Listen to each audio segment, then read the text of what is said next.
नगर परिषद निवडणूक पार पडली असून मतदान प्रक्रिया देखील पूर्ण झालेली आहे आणि ज्या ठिकाणी ईव्हीएम मशीन ठेवण्यात आलेले आहेत त्या स्ट्रॉंग रूमच्या बाहेरच्या परिसरात मी सध्या उभा आहे। एकूण आता केवळ 10 दिवस उरलेले आहेत मतमोजणीला आणि सध्या जर आपण या परिसरामध्ये पाहिलं तर बीड पोलिसांकडून मोठा तगडासा बंदोबस्त लावण्यात आलेला आहे। आतमध्ये बाहेर जिल्ह्यातील SRPFच्या एका तुकडी करून या संपूर्ण स्ट्रॉंग रूमला सुरक्षा दिली जाते। सध्या जर आपण या परिसरामध्ये पाहिलं तर 10 दिवस उरलेले असताना या ठिकाणी ही लोखंडी बॅरिगेटिंग जी आहे ते संपूर्ण चोहोबाजूनी करण्यात आलेले आहे आणि कोणालाही या ठिकाणी प्रवेश दिला जात नाही। ज्या दिवशी मतमोजणी होईल त्यावेळेला देखील या ठिकाणी संपूर्ण परिसरामध्ये अशा प्रकारची मोठ्या प्रमाणात बॅरिगेटिंग केली जाईल आणि पोलिसांचा देखील मोठा तगडा असा बंदोबस्त असणार आहे। एकूणच परळीतील घटनेच्या नंतर आणि गोंधळाच्या नंतर बीडमधील या संपूर्ण स्ट्रॉंग रूमच्या परिसरामध्ये पोलिसांचा बंदोबस्त देखील वाढवण्यात आलेला आहे। जिल्हाधिकारी विवेक जॉन्सन यांच्या आदेशानंतर अनेक ठिकाणच्या स्ट्रॉंग रूमच्या बाहेरच्या परिसरातला सध्या पोलीस बंदोबस्त वाढवण्यात आल्याचं पाहायला मिळतंय। माजलगावमध्ये देखील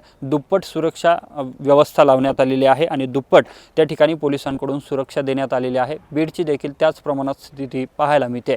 सध्या या ठिकाणी ही जी बॅरिगेटिंग करण्यात आलेली आहे ती लोखंडी बॅरिगेटिंग संपूर्ण या परिसराला करून हा संपूर्ण परिसर जो आहे तो सुरक्षित करण्यात आलेला आहे आणि स्ट्रॉंग रूमला एकूणच तगडा असा पोलिसांचा बंदोबस्त लावून ही सुरक्षा सध्या बीड पोलिसांकडून प्रदान करण्यात आल्याचं पाहायला मिळतंय।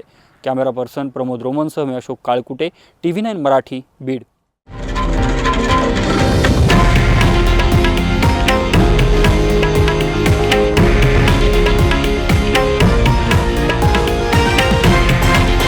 हे आहे देशातील नंबर 1 न्यूज नेटवर्क आणि आपण पाहत आहात TV9 मराठी, एकमेव।